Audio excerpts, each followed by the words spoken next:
마가복음 2장 13절부터 17절까지의 말씀. 주님께서 어떤 일을 시작하실 때 또한 그것을 계기로 하여서 주님은 자신이 누구신지를 풀어 설명해 주십니다. 앞선 말씀을 보면 베드로의 집에서 중풍병자를 고치시고 자신이 죄사함의 권세가 있음을 말씀하였습니다. 이젠 주님께서 제자를 부르시고 제자들과 다른 죄인들과 식사를 하시면서 그리고 밀 이삭을 잘라 먹으면서 이런 행동들을 통하여서 주님은 자신이 누구신지를 더 자세하게 알려주십니다. 지금 보여지는 세 가지 주제는 정결함 혹은 부정, 금식, 안식일에 대한 것인데 이 세 가지는 유대 사회에서 가장 소중하고 거룩함에 대한 주제들입니다. 누구도 이 세 가지에 대해서 거부하지 않고 부정하지 않는 그런 교훈을 담고 있는데 오늘 말씀은 바로 여기에 대해서 주님은 영적인 교훈을 주고 있습니다. 이어진 말씀 보시면 13절에 보시면 예수께서 다시 바닷가에 나가심에 큰 무리가 나와왔거늘 예수께서 그들을 가르치시니라. 많은 사람들이 주님께 몰려왔습니다. 주님은 많은 무리에 만족하지 아니하시고 14절 말씀 보시면 또 지나가시다가 알페오의 아들 레위가 세관에 앉아 있는 것을 보시고 그에게 이르시되 나를 따르라 하시니 일어나 따르니라. 그렇게 나와 있습니다. 주님은 당시의 세리였던 레위를 불러서 제자로 삼으십니다. 레위는 이 친구가 구약의 레위 지파인지 모르지만 그 이름만으로 볼 때에도 거룩한 그 이름을 갖고 있습니다. 그렇지만 많은 사람들이 그렇게 좋아하지 않는 직업, 바로 세리였습니다. 15절 말씀 보시면 그의 집에 앉아 잡수실 때 많은 세리와 죄인들이 예수와 그의 제자들과 함께 앉았으니 이는 그러한 사람들이 많이 있어서 예수를 따르미라. 주님을 따르는 사람들 가운데 마태뿐만 아니라 많은 세리와 죄인들도 있다는 것을 말합니다.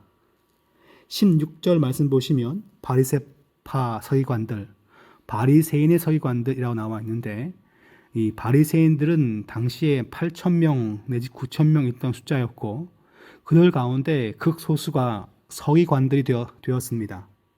그러니까 서기관들은 바리새파라 부를 수 있죠.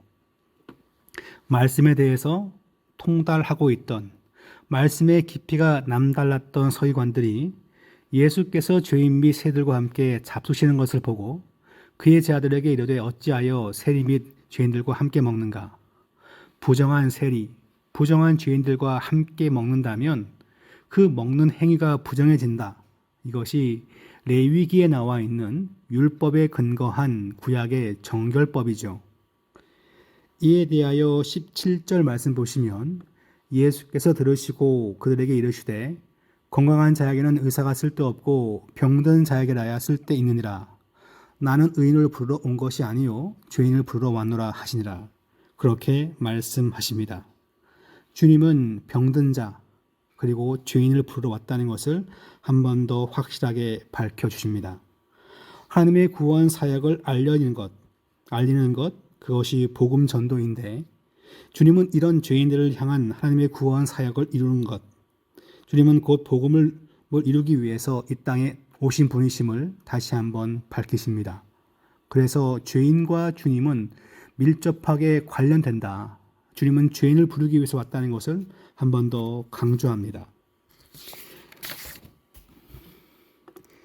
이어지는 말씀 18절 말씀 보시면 그때 많은 사람들이 주님과 함께 식사를 할 때 요한의 제자들과 바리새인들이 와서 주님께 질문합니다.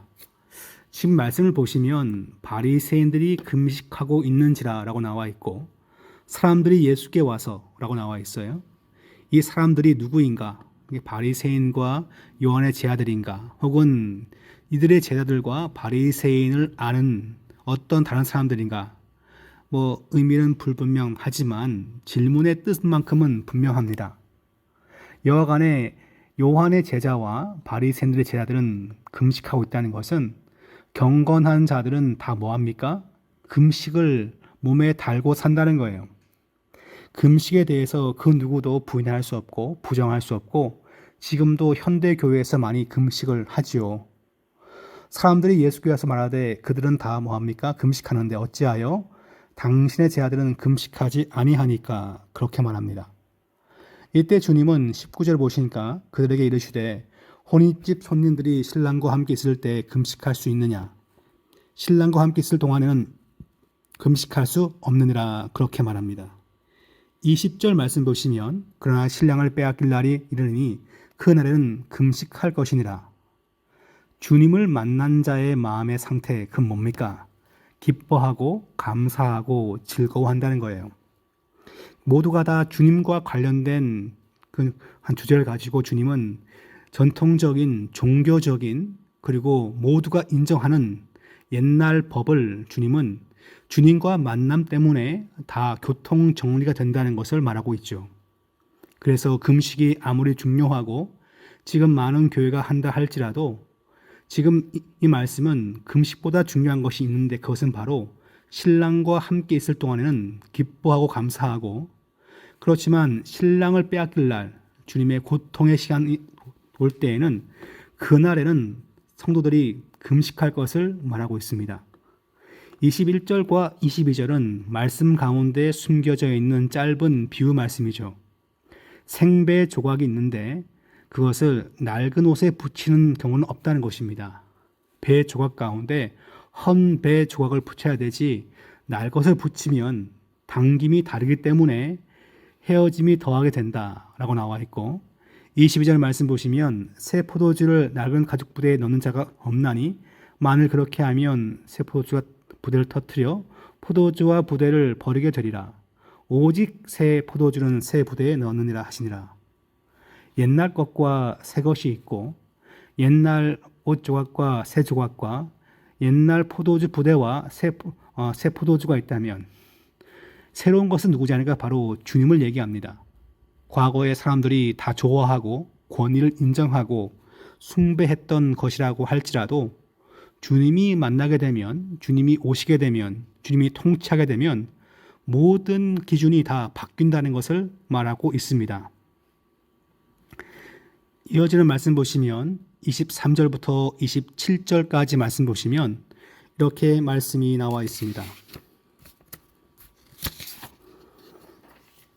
안식일에 예수께서 밀밭 사이로 지나가실새 그의 제자들이 길을 열며 이삭을 자려니 안식일에 밀밭을 다니면서 배고픈 자들은 누구라도 이 구약의 법을 따라서 이런 곡식을 잘라 먹을 수 있는데 기구를 통한 추수를 하는 것은 불법이고 손으로 잘라 먹는 것은 허용되었습니다.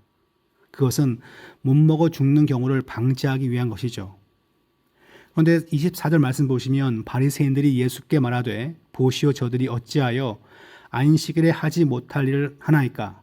그렇게 바리새인들이 주님께 와서 질문합니다. 25절, 26절 말씀 보시면 예수께서 이르시되 다윗이 자기와 및 함께한 자들이 먹을 것이 없어 시장할 때 한 일을 읽지 못하였느냐? 그가 아비아달 대제사장 때 하나님의 전에 들어가서 제사장 외에는 먹어서는 안 되는 진설병을 먹고 함께한 자들에도 주지 아니하느냐? 다윗이 안식이라는 그 법보다 어떻게 보면 더 구체적이고 상세한 법, 제사장이 먹어야 하는 그 떡에 관한 법을 보면 보다 더 구체적이기 때문에 반드시 지켜야 되는 법이 바로 제사장이 먹어야 되는 떡에 대한 빵에 대한 법입니다. 땅에 대한 법인데 다윗도 제사장은 아니었지만 이런 경우에 먹지 않았느냐는 거죠. 어떤 법을 지키고 하나님을 예배할 때마다 우리가 기억할 것은 인간이 바르게 회복되고 바르게 안식을 누리는 것이 더 중요하다는 것을 이렇게 설명한 것입니다. 27절 말씀 보시면 또 이르시되 안식일이 사람을 위하여 있는 것이에요. 사람이 안식을 위하여 있는 것이 아니니 라고 나와 있어요. 안식일을 보낸다면 우리가 그 시간에 하나님께 경배하고 예배하는 것도 있지만 또한 반면에 하나님이 주시는 안식과 평강을 누리는 것이 더 중요하다는 것을 더 중요하다는 말에 우리가 오해하면 안 되겠지만 그만큼 안식일은 성도가 참된 안식을 얻는 날이죠. 하나님은 안식이 필요하지 않습니다. 안식의 주인 되십니다. 사람이 안식을 위하여 있는 것이 아니고 더 나아가서 인자는 인간의 아들인 주님은 안식일에도 주인이니라.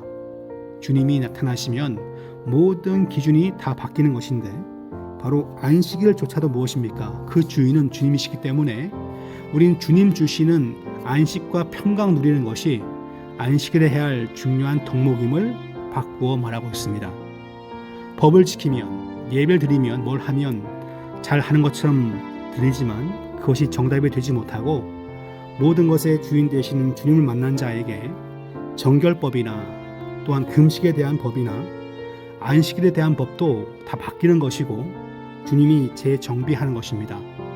그래서 성도는 전통적인 종교적인 것에 그것을 나의 삶의 기준 삼는 것이 아니라 주님께서 부르실 때, 주님께서 말씀하실 때 그 뒤를 쫓아가는 성도가 되는 것, 그것이 중요함을 이 말씀은 우리에게 교훈을 주고 있습니다. 주님은 모든 것의 기준이 되시고 모든 것을 바꾸어 주십니다. 이에 대해서 마음을 두고 믿음으로 살아가는 성도가 되어야 할 줄 믿습니다.